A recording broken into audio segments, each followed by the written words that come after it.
Hi. So എല്ലാവർക്കും happy new year. New year ആയിട്ട് നമുക്കൊരു ബിഗ് സർപ്രൈസ് വന്നിട്ടുണ്ടായിരുന്നു. ഒരു ഹാപ്പി ന്യൂസ്. നമ്മളുടെ വണ്ടി സീസ് ചെയ്തിട്ടിട്ടുണ്ടായിരുന്നു. സോ അതിൻ്റെ പ്രൊഫഷണൽ റിലീസ് ആയിട്ടുണ്ട്. സോ ഡിസംബർ 31 വൈകിട്ട് 6 മണിക്കാണ് നമ്മളുടെ കസ്റ്റംസിൽ നിന്ന് ഈ ഒരു മെയിൽ വന്നിട്ടുണ്ടായിരുന്നത്. സോ ഒത്തിരി പേര് നമ്മളുടെ ഫോളോവേഴ്സ് ചോദിച്ചിട്ടുണ്ടായിരുന്നു വണ്ടി റിലീസ് ആയോ ഇല്ലയോ എന്ന്. സോ വണ്ടി അറ്റ് ലാസ്റ്റ് നമുക്ക് കുറേ പ്രൊസീജിയേഴ്സ് ഒക്കെ കഴിഞ്ഞിട്ട് വണ്ടി റിലീസ് ആയിട്ടുണ്ട്. സോ ഇതിൻ്റെ പുറകെ ഉണ്ടായിരുന്ന ഒരു ജേർണി ഭയങ്കര ടഫായിരുന്നു. ബിക്കോസ് ഓരോ ദിവസവും നമുക്ക് അതിൻ്റെ ഡോക്യുമെൻറ്റ്സ് ഫെച്ച് ചെയ്യുക, അല്ലെങ്കിൽ അവരുടെ ഹിയറിംഗ് വിളിക്കുമ്പോഴത്തേക്കും പോവുക. പിന്നെ നമുക്ക് ചുറ്റുമുള്ള ആൾക്കാർക്കും അതിൻ്റേതായ ബുദ്ധിമുട്ടുണ്ടായിട്ടുണ്ട്, അവരെയൊക്കെ വിളിപ്പിക്കുന്നു, അങ്ങനെയൊക്കെ. സോ അറ്റ് ലാസ്റ്റ് വണ്ടി നമുക്ക് റിലീസ് ഓർഡർ കിട്ടിയിട്ടുണ്ട്.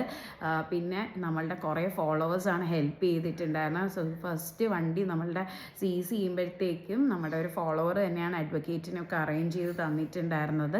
പിന്നെ അവർ എന്നെ എന്തൊക്കെയാണ് ചെയ്യേണ്ടതെന്നുള്ള പ്രൊസീജിയേഴ്സും ഒക്കെ പറഞ്ഞു തന്നിട്ടുണ്ടായിരുന്നു. സോ ഒത്തിരി പേര് ഹെൽപ്പ് ചെയ്ത് എല്ലാവർക്കും ബിഗ് താങ്ക്സ്.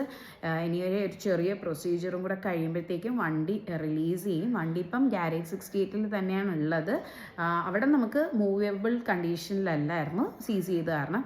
സോ എന്തായാലും ഒരു ചെറിയ പ്രൊസീജിയർ കൂടെ കഴിഞ്ഞ് നമ്മൾ വണ്ടി അവിടെ നിന്ന് കുറച്ച് പണികളുണ്ട്, അത് കഴിഞ്ഞ ഉടനെ വണ്ടി റോഡിൽ ഇറങ്ങും. അതിന് ശേഷം നിങ്ങൾക്ക് വീഡിയോസ് കാണാം.